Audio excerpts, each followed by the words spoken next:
Today's project is going to be that tribute to the 1,000-year-old bog oak that Alan Simpson sent me some while ago, and as you are aware, the first attempt went wrong. What I intend to do is to do a long, thin-stemmed goblet. It'll end up about 11 to 12 inches long if all goes well. I'll see you in a minute. So I decided to hollow out using a Forstner bit and follow up with a brad point drill, just basically to make it easier to hollow out the cup. Because of all the checking and the hairline fractures, I felt this was the best method.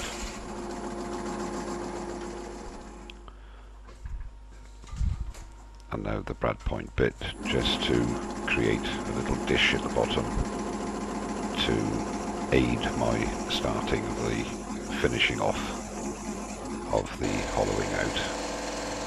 And here I'm using a 1/2 inch spindle gouge.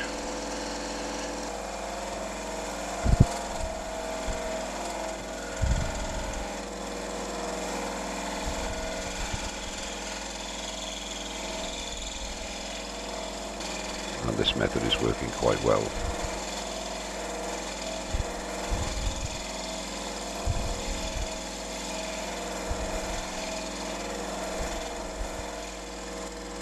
Just to remove the nub at the bottom of the bowl, I'm using a small round nose scraper, and I'll follow that up with the small bowl scraper that I made or redesigned for boxes and goblets, just to smooth off the wall of the cup, just tidying up the edge. Now I'm using an oval skew to shape the bowl, and I changed to a radius skew because I felt it was a bit more stable. Again, bouncing around because of the checking and the cracks in it. Using a sponge and some abrasive, working through the grits from 180 up to 600.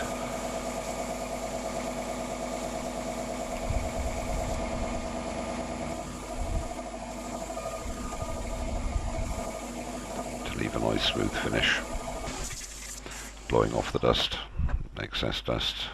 Now using my sanding sealer and sanding thinners mix, apply that to the outside of the bowl and the inside, allow it to dry, and then cut it back with 600 grit paper.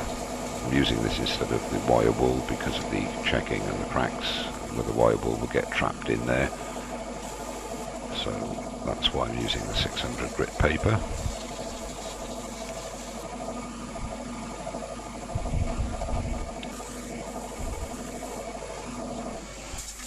Blow off the dust again and apply another coat of the sanding sealer mix. And you'll notice that it goes on a lot smoother when you apply the second coat. Again, allow that to dry.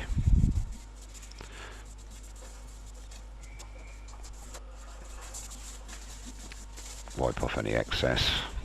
As I say, allow it to dry, and then cut it back again with 600 grit paper, leaving the surface ready to receive the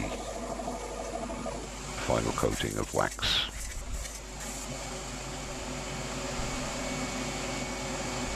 Using chestnut wood wax 22, and I'm going to apply this with paper towel from the first application as opposed to the wire wool I normally use for the first coat.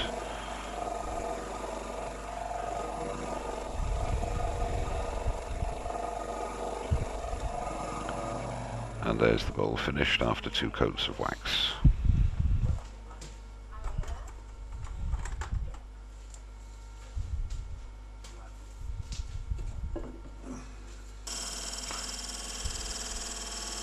using a spindle gouge to start with, and I will change between that and a skew.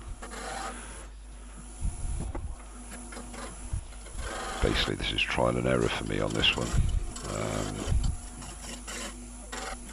Want to get a bit more skew practice, but the spindle gouge is hogging it away quite nicely.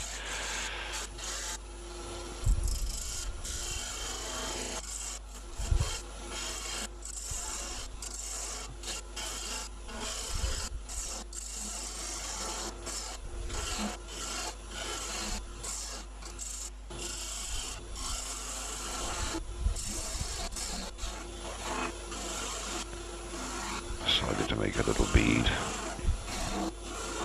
at the base of the cup. You'll notice later in the video I do actually alter the shape of the cup a bit, because I wasn't quite happy with it. So obviously I've had to sand it and seal it again and do a finish yet again, but that's just one of those things.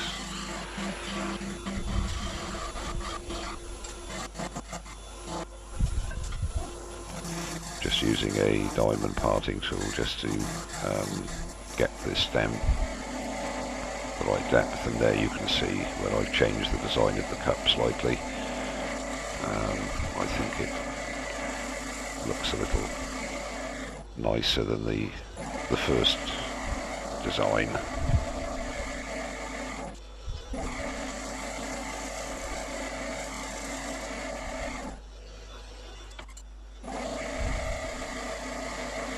You'll notice instead of the tennis ball I'm using a jam chuck, if you like, into the cup, which I just basically turn to a taper, and that fits over the revolving centre of the tailstock, and it's worked very, very well.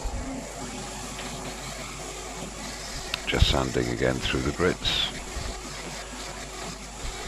taking away more wood, and this is basically the way it works right the way down the stem. Working your way down the stem, sanding and coating, and then working your way down a bit further. It is quite laborious, but it's the only way to do it a little bit at a time. Just check with the calipers to try and get the stem the same diameter through the length of the goblet.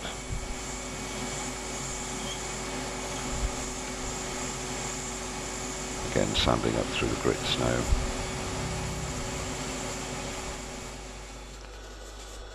Starting off on 240 on the stem and working up to 600, and then applying the coat again of the sanding sealer mix, because as I explained, changing the design of the bowl meant I have to go through the process yet again.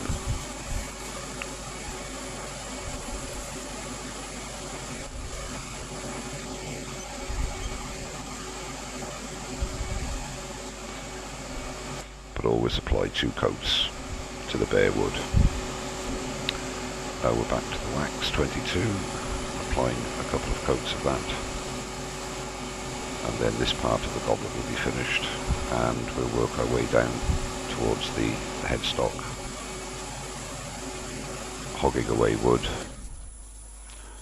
finishing off the stem with the combination of the spindle gouge and the skew chisel to get a nice smooth finish, which means then all the way down the stem you don't need to start with a coarse grade of abrasive.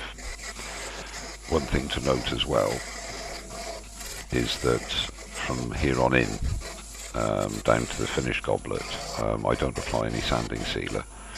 The reason being I don't think it's necessary for the stem. It's fairly smooth off the skew chisel, and I just put wax on the stem and the base, and it makes the operation go a little quicker for the sake of the video, which is long enough, which I do apologise for, but it is a long process.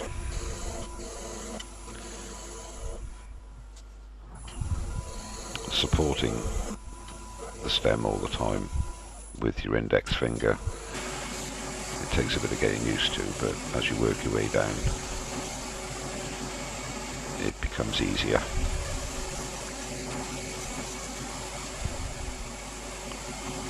Again, sanding, apply the finish, and as I've said before, it's just a repetitive process, working your way down the stem piece by piece.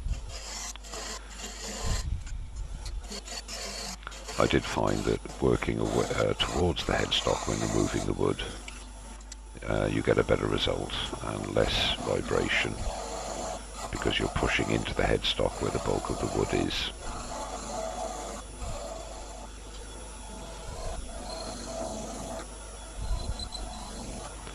I found the radius skew that I'm using here, it's a 3/4 inch radius skew, which I reshaped myself from an ordinary skew.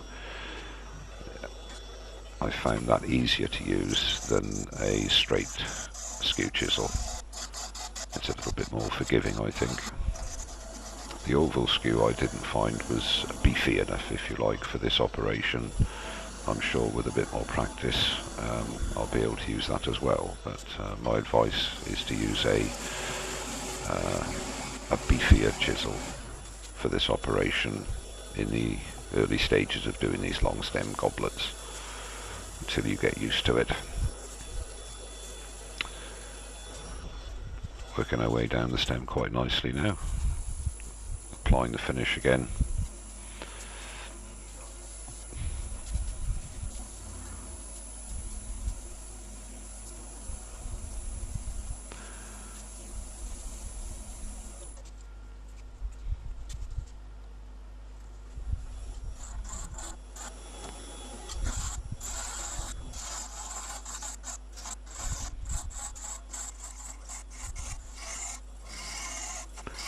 Coming to the end, you'll be pleased to know.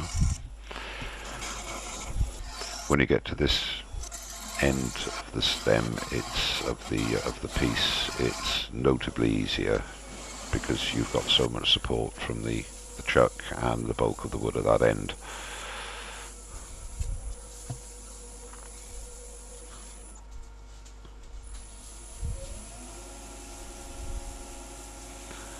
There we are with the finished goblet. Again, applying the wax 22 and that's the goblet and finishing finished. off. There are, as you can see, some very heavy you can see a slight bit of wobble there, because there's quite a bit of unsupported wood there now. To leave it completely natural. Not because I couldn't be bothered to do the work to fill them in, but I just feel that's how it should be, and that's how nature intends it to be. That's how it's going to be on this occasion. And now, to be honest with you, comes the scary part. It's the parting off time, and I'm not quite sure how I'm going to play this, to be honest with you. I think we shall remove the tailstock, see what sort of a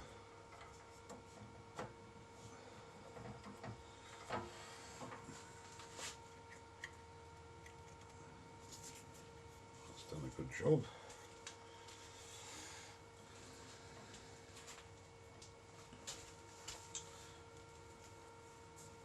See, what I did last time was I stupidly turned on the lathe and it flopped round and broke. Okay.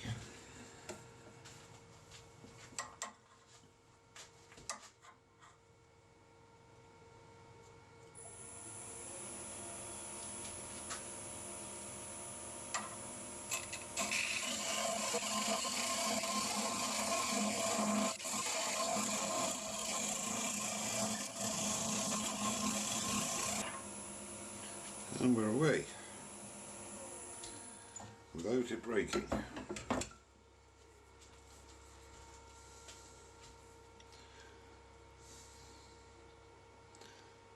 is the Goblet.